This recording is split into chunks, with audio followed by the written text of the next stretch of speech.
Okay, so as a part of deepening our relationship with our world, let's think about finding the closest source of natural water. That may be really easy. You might live on a lake or live by a river or whatever, and it might not be. You might live in a city and you might really not know what is technically the closest source of natural water.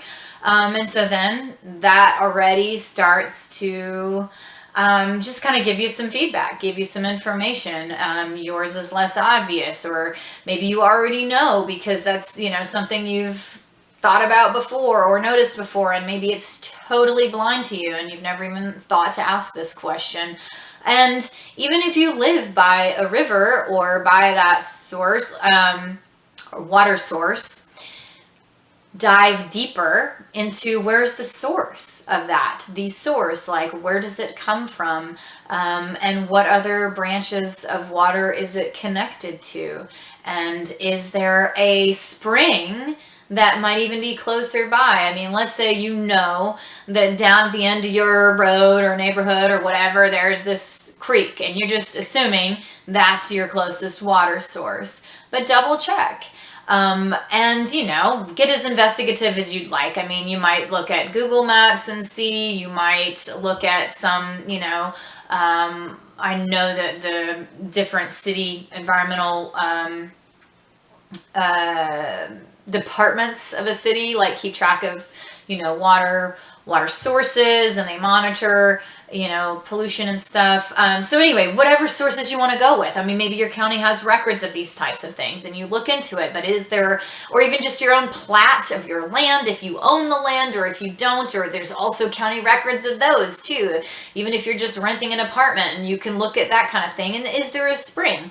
Is there some other water source in some other vicinity that's closer to you? And if that is like horribly boring and tedious to you to even look up these kind of things, okay, but that's part of it, right?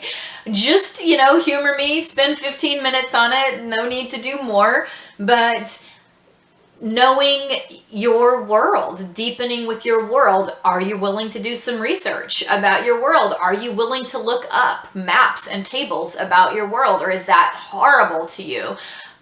Okay, that gives us something. And it also puts you in touch with the fact that those things exist. Like, oh my gosh, there is this map of my neighborhood. I've never looked at an aerial view from Google Earth of this or that, or I've never looked at my county records, or, oh, I didn't know that was the sign for a water source or a spring, a natural spring, on a map. And, getting acquainted with those things and just look. Deepen your relationship with your world, especially that, in proximity world. And water is so important. That's why I picked it. Water is this thing that we all need to live on. And it's interesting to ask ourselves, where's that closest source of water? And where is the source of that source, if I already know? And deepen further. Even at that point, is there something closer? Are there natural springs nearby? Even if you find your river and you find the source and it's over in the state adjacent to you or whatever, because it's a really long river and that's your answer, and that took you 5 minutes, well, don't be done. Deepen a little more and see if there are any natural springs near you. Where's the closest natural source to you? Not just the river that's flowing by whose source is in another state, but where's the natural source too? So see how far and deep you're willing to go into that question, and just let it connect you further to your world.